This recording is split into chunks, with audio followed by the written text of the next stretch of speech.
Fahmida Khalik, and today we are going to do a very emotional and sensitive poem which is written by none other than Kamala Das, and the poem is titled My Mother at 66.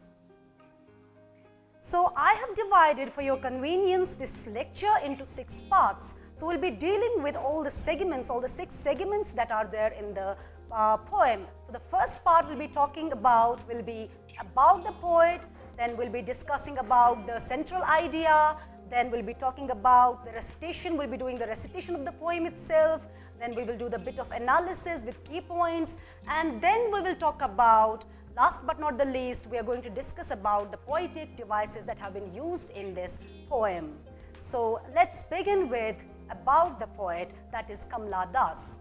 So Kamala Das was born she's an Indian born writer children, and she was born in 1934 in Malabar coast. She wrote beautifully in 2 languages. She wrote in her mother tongue and then she wrote in English, and adopted 2 pen names for her, one for her Malayalam readers and the second one for her English readers. For Malayalam readers, she used the pen name of Madhavi Kutty, and for English readers, she was Kamala Das. She was one of the prominent feminist voices children of the post-colonial era. And let me tell you, she is very often linked with literary greats like Sylvia Plath. And you know why? The reason behind is that because the coniferous style of her writing, and she writes, she's a very bold, honest and fearless kind of a lady, and who can speak on any topic that is prevailing in the society. So she will pick up all the heated issues that were existing at that time in the Indian society. So let me tell you that she dared to touch the topics like no Indian women writer would have ever dared to thought about. For example, she openly talked about female sexual desires, and then she talked about experiences of being an Indian woman. And yes, there are so many famous writing you can check on the internet as well, and some of them I can quote here are, for example, Padmavati is there, the harlot, and then we can find out Alphabet of Lust, and many more are there, children, as an example. But if I take the examples of poetry, so her poetry includes The Maggot, my grandmother's house, then it is Love, it is Krishna, and then yes, of course, we have My Mother at 66. Now let me tell you what is the whole idea behind the poem, the central idea. Here the poet talks about the aging, the factor of aging, the death, and then it brings the separation, it brings that alienation from our own loved ones, and then we cannot meet them again, and all the things that it brings in. The poet goes through emotional trauma, and it will talk about the beautiful daughter and mother relationship, how they are close to each other, and how the warm bond is shared between the two. And yes, let me tell you, the poet here is very worried about the aging of her mother, who is approaching death, children, and now she is under a fear, under a threat that one day I might lose my mother, and that day is very close. That day is approaching, and now she is preparing herself, and she's caught in an emotional web, and then she is thinking about how to deal with the situation, and how beautifully she comes up in the end. We'll find out when we will deal with the poet. Let me tell you, children, this pain of being departed from our loved ones is not like confined to the writer only. It belongs to you, it belongs to me, it belongs to all of us out there. So this is like we all share this pain, and we all share this agony, and we cannot escape this fate. So as far as this poem is concerned, it has a universal appeal, and it appeals to all of us, and we can relate to it, and one can link with it when we will think about the death of our any loved one, and we can feel the pain of the poet very clearly, children. And let me tell you, as far as the narration of the poem is concerned, it's a beautiful narrative style. It's written in 14 lines, but all the lines are woven in such a way that they represent one single sentence. So there is no full stop, but a lot of commas are there, and we can see that all the pauses give it a beautiful appearance. And then this is, children, what we call enjambment. Okay, so then we have to talk about that when these things are like in one go, and then this is woven like that, one thought comes after the another, and this style is called stream of consciousness, and this brings in all the thoughts together, and that one thought leads to another, and this is called the stream of consciousness effect. So let me recite the poem for you, then we will talk about the summary and the detailed analysis of the poem. The poem goes like this. Driving from my parents' home to Cochin last Friday morning, I saw my mother beside me doze, open-mouthed, her face ashen like that of a corpse. So children, here the writer is there with her mother in the car, and they are driving back to Cochin, and she has to go home, and this time she has visited her parents, and now she is going back to her own place. But now what happens? The mother is there. The mother is accompanying the daughter to see her off at the airport. But what happens generally when we are there with some loved one to see him or see her off at the airport? We normally talk a lot, we normally start a conversation, we normally chat with them and take promises, things like that, so that when are you going to visit me again, and then we share warm moments. But here the case is completely reversed. As the mother is there, she is worn out because of age, she is so old and weak to assemble herself together, and that is why she is dozing off, she is as if feeling asleep. And then the writer, the poet, is sitting beside her, and she's all realizing these things, that now my mother is there, but she is dozing off, she is asleep, and open mouth. Why open mouth, children? This is very much to notice here, that when we grow old, we don't have a control on our body parts. We tend to fall like here, there, or maybe sometimes we drop the jaws and we are not in a full control of our own selves. Then what happens with the age? The mother is like that only, and she is open mouth. She is asleep, but her mouth is open. Her jaws are drawn down, and that is how the writer is taking a note of it. That's making her realize, and this is deliberately done here to make us understand that the mother is she has completely lost her energy, and she is totally not in control of her own being. And second thing is that the mother here is dozing off. She's asleep and away from the thoughts. She hardly is aware about that the daughter is there. She is sitting beside me, and now I have to see her off, and now she will not be there with me, after a certain while, and she is not going to be there with me. So that is why she is completely far away somewhere in her thoughts, and not thinking what the daughter is actually going through. But the daughter is going through pain seeing the mother in this condition, and now mouth is open, and her face ashen like that of a corpse. Looking at this, and she is telling us that my mother was resembling more like a dead body. She was like a corpse. She was all pale, all wan, because when we die, we all lose the color. So her face was smoky, and she was not in her usual color. She was not brisk, she was not happy, she was dozing off, sleep, and looking more like a dead body. After that, what happens? So the poet suddenly realized with the pain that the mother has she is grown as old as she looked. Now the poet is telling us that yes, I was very much sure that my mother is old, but now I realize for the first time, that too with pain, that my mother has completely now grown old, and she is approaching her death. So sooner or later, my mother is going to leave me alone. And this pains the poet's heart.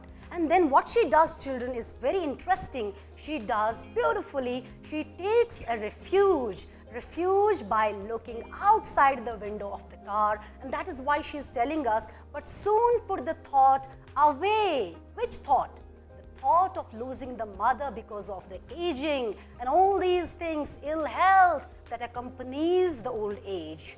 The poet is soon putting the thought away and trying to change the scene and bringing in the outer world inside the car. And look, children, how beautifully she is doing it by saying that I soon put the thought away and looked outside the car.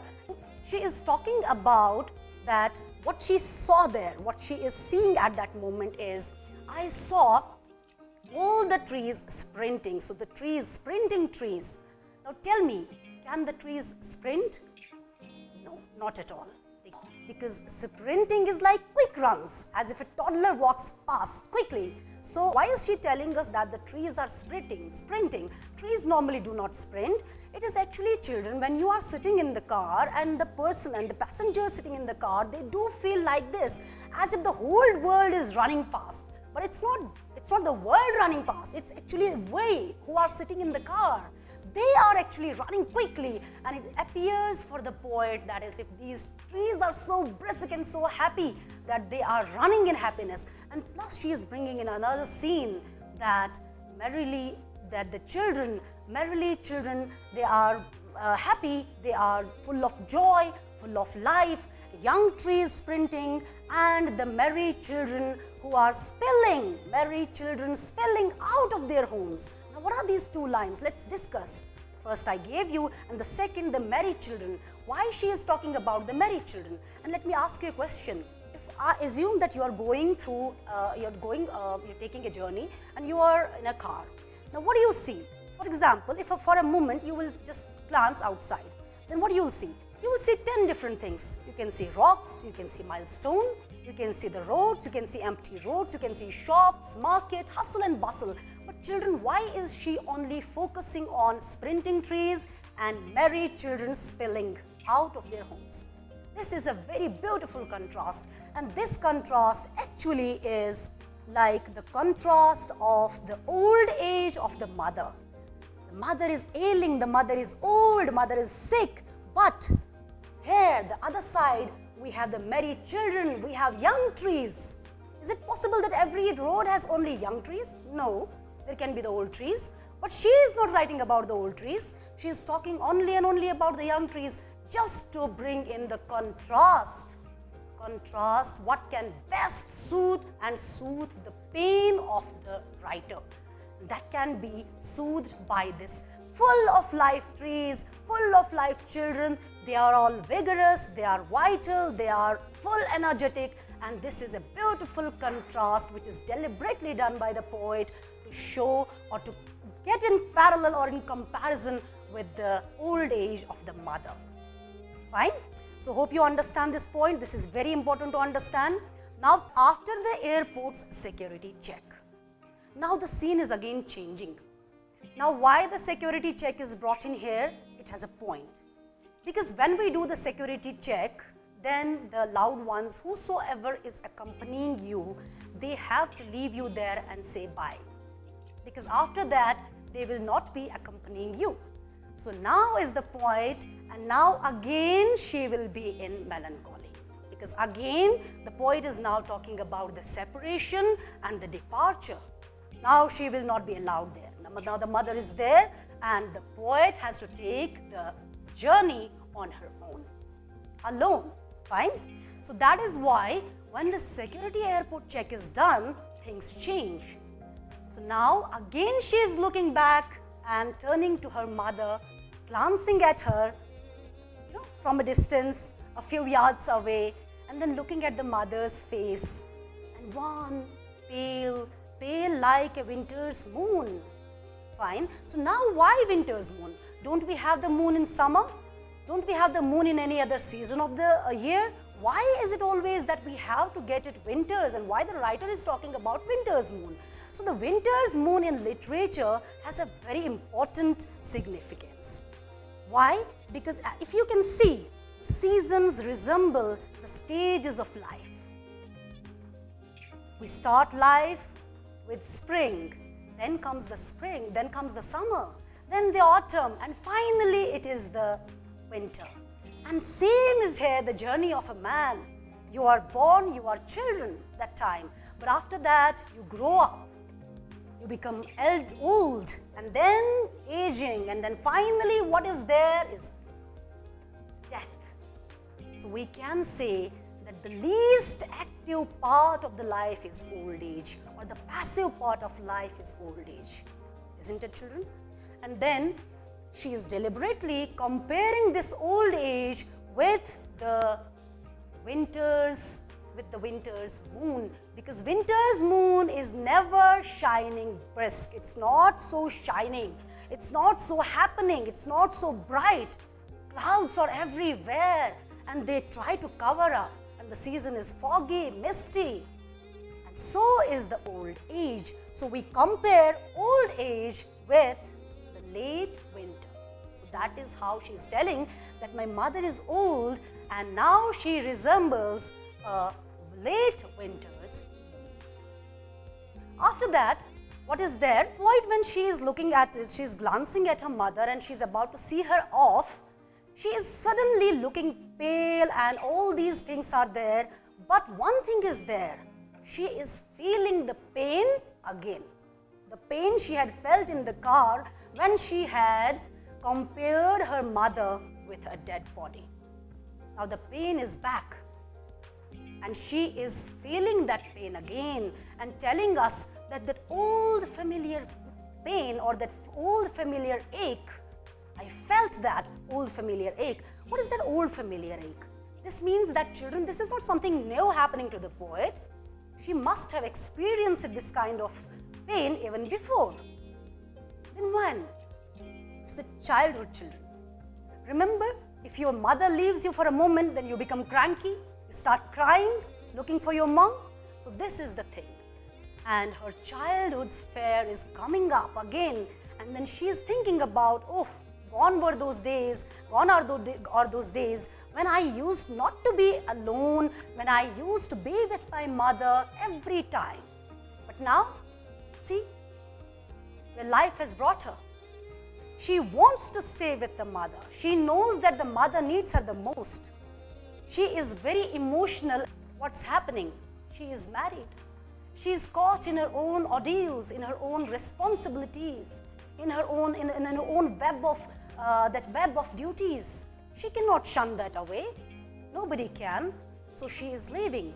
And all I could say was, see you soon, Amma. And she's telling her mother that, see you soon, Amma. And putting a fake smile, all I did was smile and smile and smile and smile. So she is keeping a smile on her face, just not to make the mother realize the pain she is going through. She is doing a beautiful camouflage, children, and hiding the pain, covering the pain all up with this veil of fake smile, so that the mother goes happily and sees her off happily. Now, children, let's discuss some of the poetic devices that have been used in this poetry. So, to begin with, there are plenty of similes. Then we have metaphor, we have contrast, repetition, personification, and yes, of course, there is chromomorphism. So I'll tell you one by one where they are used particularly and then how it is a device. So if you will see that there is that my mother's face, her face ashen like that of a corpse. So the word here used is like, and you have to focus on this word like.